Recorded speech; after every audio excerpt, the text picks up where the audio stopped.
Deja Vu right after that. And I didn't know because he had a mid-song transition. And Yeah. then he transitioned to the next song and then had another mid-song Yeah. transition. So I'm over here thinking like, oh, it's another song. So I look down, I'm like, wait, this is the same song.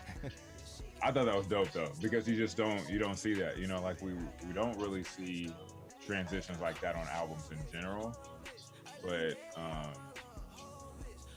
like really only other time we've seen, or at least in recent times when we've seen that was like on the Metro Boomin album. Yeah.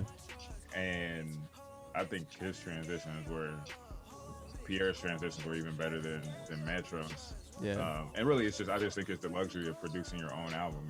Like he's not the greatest lyricist or anything. That I'm like, of course, if I'm listening, I'm not listening for that. I'm listening for the beats because I Mm-hmm. know he has great beats. Also, I think he saves his best beats for himself. He does. Actually, He does. he's everyone kind of gets a crazy beat. All his beats are kind of crazy. Yeah, he's giving. I feel like the ones that he gives Nudie aren't that great, but like the ones that he'll give like to Cardi are amazing. Yeah, like the Um, At Me beat. yeah, or like Yeah. the one that he gave to Lil Yachty. Mm-hmm. That one was crazy. That But was like the best song. That one with Lil Keen. We talked about that a yeah, lot, actually. That song is fucking great. yeah, it is. And I was like, because the energy, the way that song starts off is insane. But yeah, I'm like, every time him and Nudie come out with a project or like at least do a song together or something, I always feel like he's like not giving he's giving him He's like holding out on the Nudie. side beat pack. He's like, I got this, but um, but yeah. Anyway, it is like I said, having the luxury of being able to produce your own album, and then like his melodies are great.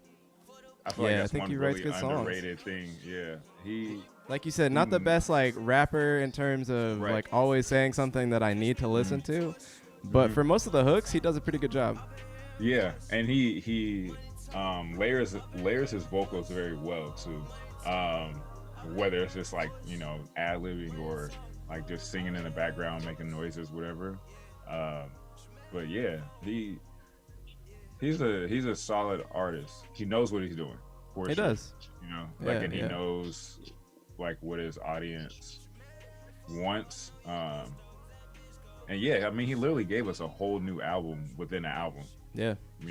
Like it was like what 15 songs. I'm like, Yeah. that's not even a deluxe. That's literally He took a that's whole nother literally a whole album new and just album. made it a part of this album, Yeah, which I think is cool in a way. Like a year later yeah, too, not just like because right. Nav and Uzi did it like one Like a week after week another. after, yeah. This you had to like let sit, and then he still put it back into what it Yeah, already was. So, yeah. yo, Trent, I want to ask you as someone who wasn't as crazy about this album. What does it sound like to you?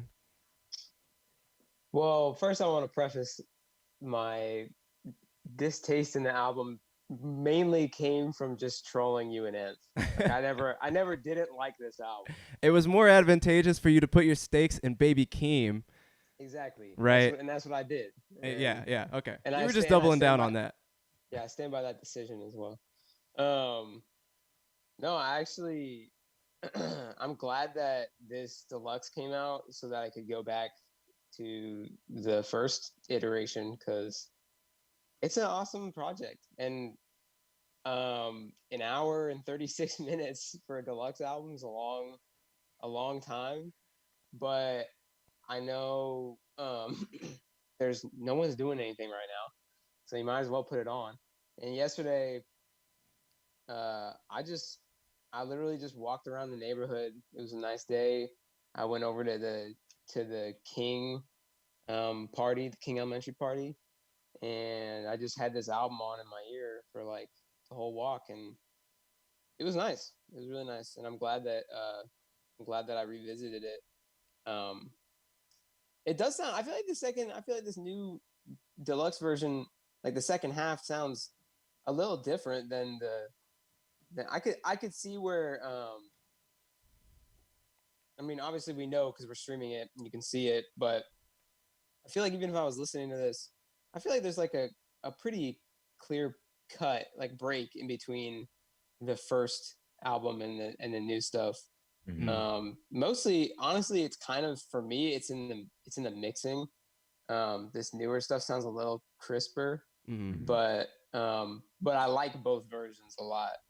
I don't know, man. I don't have anything negative to say. I understand why you and Ed were writing so hard for it. Yeah, it's one of those albums that has this exponential curve of enjoyment, if that does happen for you, because there's like very obvious things about it that aren't great, that aren't elite in terms of rapping, or even down to the making of the songs. I agree with you. The mixing on this album is cleaner. It's sharper. It, like, his sounds and his little patterns are pretty unique. And I think the crystal quality of the audio helps drive that even further. Right. And with his melodies, like you were saying, Covi, with the layering of his vocals and stuff, it's like the cleaner you can get each of those tracks, the better that the sum of its parts are going to sound. And I feel like he did clean it up quite a bit. Yeah. They sound real good on this. Like in this song, JP was one of my favorite moments, where you're hearing those keys in the background. There's just like a few moments like that where he has a subtlety that is cool, and I'm like, I haven't really heard someone do that. I like how he'll literally take the songs and, I guess not pitch them down, but slow them down in tempo partway through. And then as they're supposed to transition into another song that's faster, they will at the end kind of speed up and shift the beat and then transition in. And that's why they're so clean. So the little nuances in those moments, I think make this a cool album. And the transitions are nice too. They're one of a couple things that make me feel like this record understands well how people are listening to music right now, and what devices they're using to listen to music, and how like streaming kind of feels when you're doing it.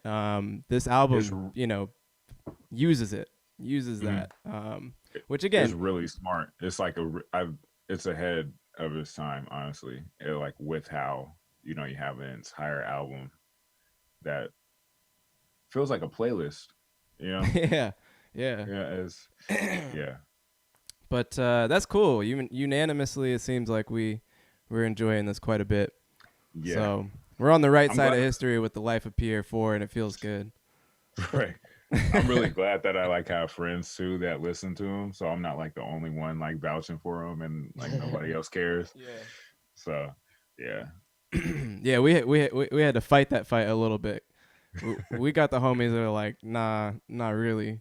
Yeah. Not really going for that. Yeah.